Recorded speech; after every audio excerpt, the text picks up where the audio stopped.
Hello everyone! Today I'm going to be making this art journal page using the supplies from the December 2020 Mixed Media Inspired subscription box. So I'm starting out on a page in my large Dilutions journal, and I've already pre-gessoed this with black gesso. So the first thing you see me doing here is putting down paint from the Dina Wakley Media line. This is the color Elephant, and I'm using my palette knife to spread it thinly, and then also holding the palette knife on the side, I'm dragging it through the paint. So I start to get some kind of grid hashtag marks. And I'm just going to keep doing this until I like the coverage of the paint. I'm not really trying to cover the background or the black gesso. In the end, I do want to see some of that. I'm just creating grungy layers to start here. And after I've given that elephant a chance to dry, I'm going to go in with the next color. So this is Ancient, and it's a darker golden metallic paint.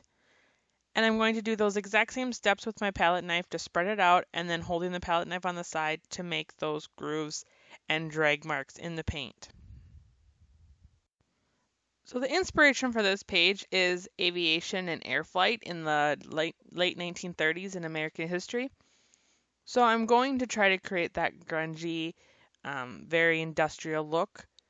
So the gold paint you see here, the ancient paint, is supposed to be like brass, the gears, the different things, and the elephant is like the gray grunge that you see often depicted for airplanes and things of that period. So I'm trying to kind of pull from what I know of it and what I ended up looking up some stuff on my computer to kind of see where I wanted to go with it when I was getting inspired for this page.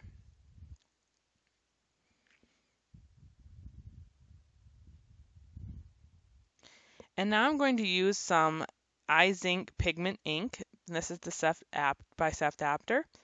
And I'm just going to pour it out on my page and then spray it with a little bit of water to help it move a little bit and make it semi-transparent. And then I'm going to use my palette knife to spread that out as well.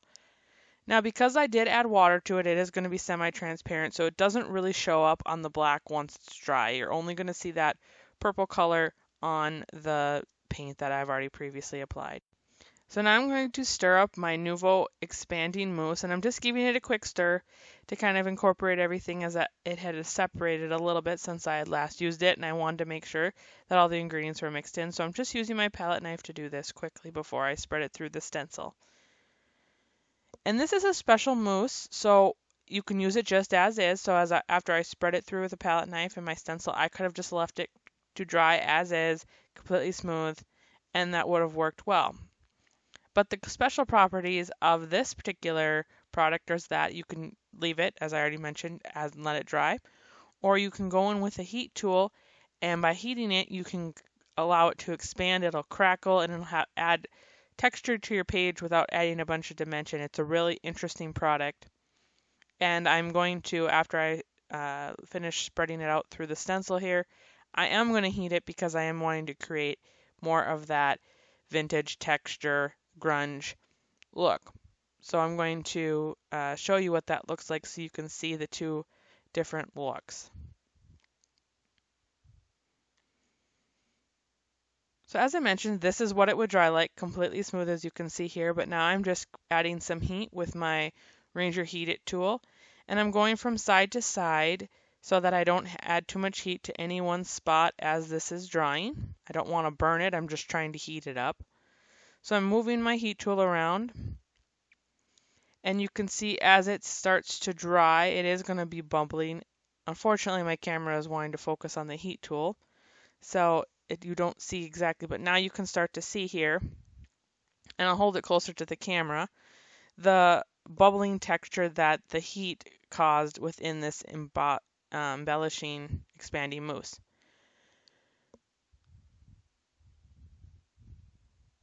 So it's really interesting. I actually was pleasantly surprised. I wasn't really sure exactly if I would like that or not, that expanding mousse, but it's really interesting, and I'm excited to get it in a few more colors so I can incorporate it into my projects more often.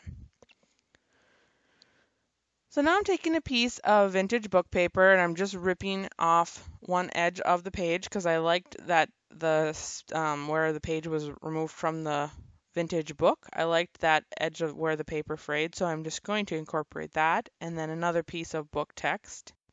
Also here you can see I tore out some elements from the Aviation die cut block and a couple pieces of ephemera from my own stash, that tag there, and a few other pieces you're going to see here.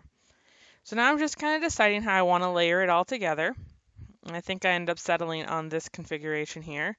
And then I'm going to grab my Dina Media Ultra Thick gel medium, and I'm just going to spread it with my finger. You could also use a palette knife or a brush or whatever you prefer, but I just am using my finger. It's quick and it's easy to clean later. All I need is a baby wipe.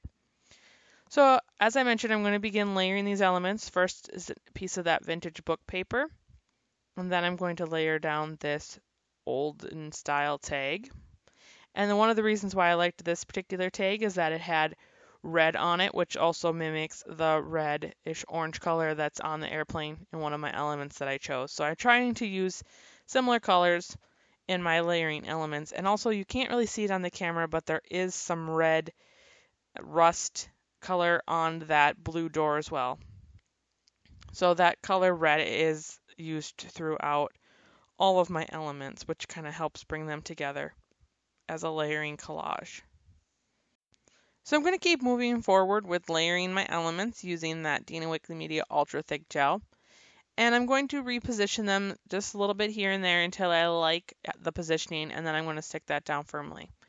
And one of the design properties of the Ultra Thick Gel is that it has an open dry time of about 10 minutes. So that gives you the flexibility that if you want to reposition something, you want to lift it and tuck elements underneath it, you do have that window so that things aren't adhered instantly. And I like that flexibility, especially when I'm trying to do collage, because sometimes I lay something down and then I change my mind as I'm going. So that particular glue does give me some freedom when I'm collaging. So now I'm going to put down that book paper piece that I tore out earlier. I'm just going to layer that on there. And I'm making sure that the wording is up and down because I don't really want to be able to read that. It's more there as a design element, not to be read. And by putting it that way, the eye doesn't want to read it. It looks more as a design versus wording that my eye wants to read. And because I'm going to also layer a quote over the top of it, I don't want those words to conflict later on. So I'm going to cover up some of that book paper with this circle plain design. And then I'm going to put down my quote. And the quote is something that I tore out of that Aviation die cut block. So it was already in these two strips, and I'm just going to stick them down as is. And the quote says, "There's more to life than being a passenger," which works well with the aviation theme and is also a good thing for life. So I liked it in a twofold. I like that it kind of has a play on words with my theme, but also it's just a good message in life. So I'm just going to stick that down, overlapping a little bit of the airplane circle design, but just leaving it in its own space as well.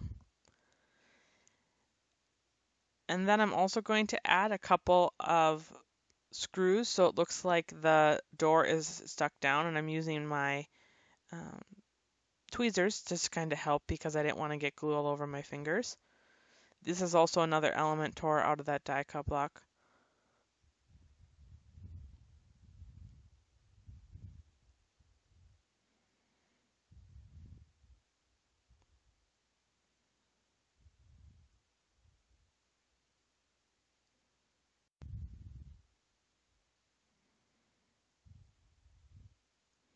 And now to bring all these elements together, I'm once again going in with the Nouveau expanding mousse and my palette knife, and with a very little amount, I'm just putting it here and there so it kind of brings all those elements together without covering them up.